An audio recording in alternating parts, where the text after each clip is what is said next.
Hey, what's up guys? In today's video we're going to show you how to make a really cool fireworks display for your friends inside Valheim, like this.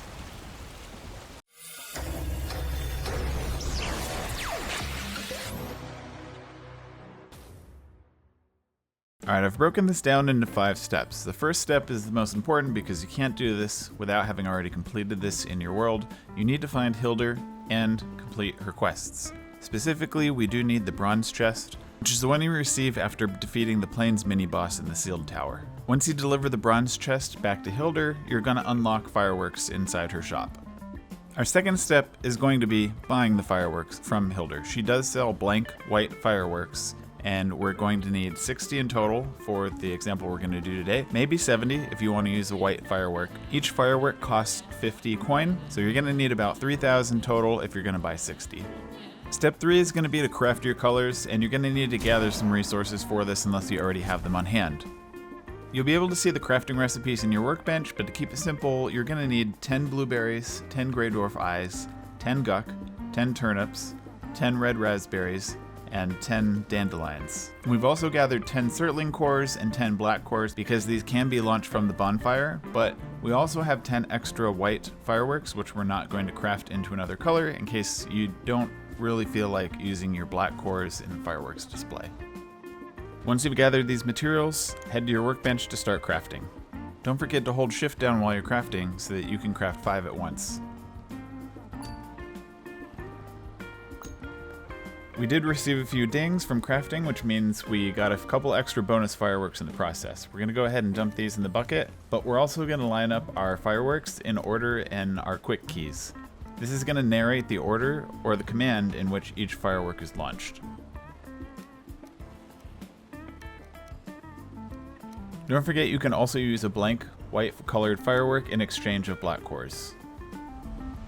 For this next step, you're going to need to build a launch area location in which you prefer to launch these fireworks. I really like, if it's possible, finding a small bump in the middle of the water that you can build on top of and put a bonfire in the middle and launch from. That way you're going to get a lot of colors, a lot of reflections off the water.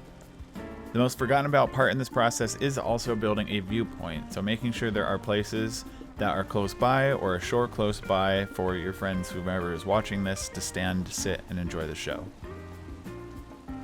It's also going to be ideal to wait until the right time of night to launch your fireworks, so rely on your audience to let you know when the timing is right. Now before we get into the juice of this video, it's really important to test. So go ahead and throw something in the bonfire and have your audience let you know to make sure that they can see it. The other part of this is going to let the audience know where and how they should angle their camera if they're going to enjoy the show. What I'm going to be using for me personally here is a Blue Mountain display pad. So I'm going to record a macro using my Blue Mountain software and assign it to a key on this display pad. You can complete this same process without any of this by setting up and assigning a macro to an extra button that you might have on your mouse. You can see I've already got a few buttons pre-programmed for Valheim in here and a profile for Valheim. Some of these buttons let me load wood and barley quicker into items. Some of them are just quick commands for doing an emote. I've also got a fireworks display, which is going to rapid launch, and I've also got a fireworks with Katy Perry, which is more of a sit back and enjoy the show type of fireworks. Basically, what setting a macro means is I'm going to record a series of keystrokes, and I can set a specific time between each of those keystrokes. Therefore, once I push this button that triggers the macro, it's going to automatically run through those, which is typically going to be at either a more accurate or a quicker pace than actually clicking the buttons or clicking your mouse one click at a time. Now it's time to put our macros into action. I'm going to use my first macro, which is going to be clicking 1, 2, 3, 4, 5, 6, 7, 8 in sequence and repeating that. Each one has a 250 millisecond delay, so you can see there's a slight delay in between each one, which is going to give you a nice, calm, standard-paced fireworks show. Be careful, however, of looking away, because if you're no longer targeting anything, the macro is not going to know what the button selected is supposed to be targeting in the game. Once I look back, it's going to continue the process. Here's how this is going to look from the spectator's perspective.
My second macro is a rapid fire, so there's only 10 milliseconds in between each one. It's essentially going to rapid fire every single firework that I have in the quick keys slot.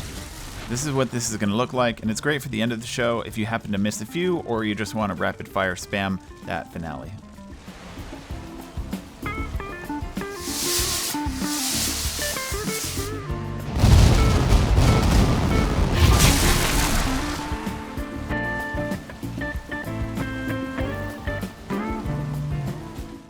Thank you guys so much for watching this. Huge shout out to Chef from our Valheim server and Discord. I'm pretty sure it was his idea to test this out using my macros. So thank you, Chef.